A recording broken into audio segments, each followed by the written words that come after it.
Eu e o meu corpo. Os nossos órgãos são todos muito diferentes. Por que será que isso acontece? O corpo humano funciona como uma fábrica. Órgãos como os pulmões, estômago e coração são as máquinas. Os músculos, ossos e pele são as paredes e pilares. E o cérebro é o chefe que tudo controla.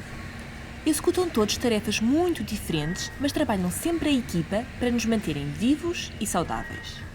E cada órgão não é mais do que um conjunto de tecidos formados por células. Células? Sim, tal como os tijolos de uma casa, as células são as peças que constroem todos os seres vivos. São tão pequenas que nem as conseguimos ver.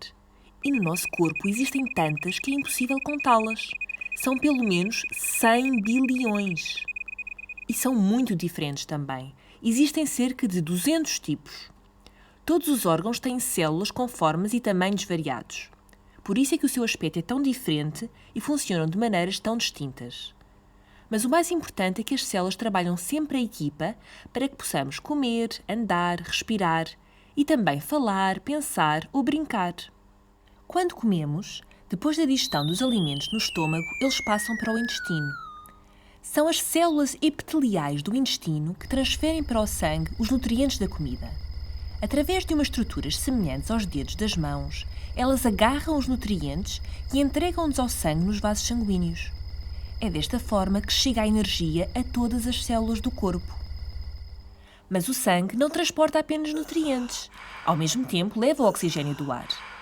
Cada vez que inspiramos e expiramos, o ar que entra pelo nariz e boca faz uma viagem de ida e volta aos pulmões. Na ida, umas células do sangue chamadas glóbulos vermelhos levam o oxigênio do ar inspirado desde os pulmões a todo o corpo.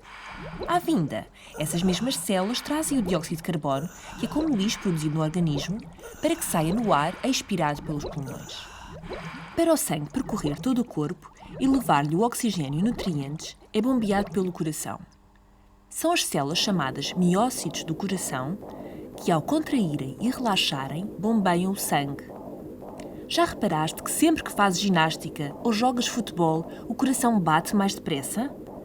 Isso acontece porque os miócitos do coração estão a bombear sangue com muita força para que não falte nem oxigênio nem nutrientes à medida que gastas energia.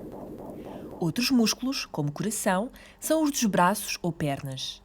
Neles existem as células musculares esqueléticas, que são responsáveis pelos movimentos e postura do corpo. Dentro delas existem milhões de fios deslizantes que cruzam e descruzam para os músculos contraírem e relaxarem. Quando, por exemplo, fazes força com o braço, os fios cruzam, fazendo com que as células encolham, e por isso um dos músculos fica mais alto. Quando relaxas o braço, os fios descruzam e as células voltam a ficar mais longas. Mas não seria possível os músculos moverem-se, os órgãos estarem seguros e alguns até protegidos, se não existissem os ossos e neles umas células chamadas osteócitos. Já deves ter ouvido dizer que beber leite faz bem aos ossos. Isso é verdade porque os osteócitos têm à sua volta uma massa onde armazenam o cálcio presente no leite. É assim que, ao longo do crescimento, os ossos da cabeça, tronco e membros se mantêm fortes e saudáveis. Também importante para a nossa sobrevivência é a pele, o maior órgão do corpo humano. A pele, tal como os intestinos, tem células epiteliais, mas estas estão todas muito juntas e empilhadas, para além de serem bastante elásticas e flexíveis.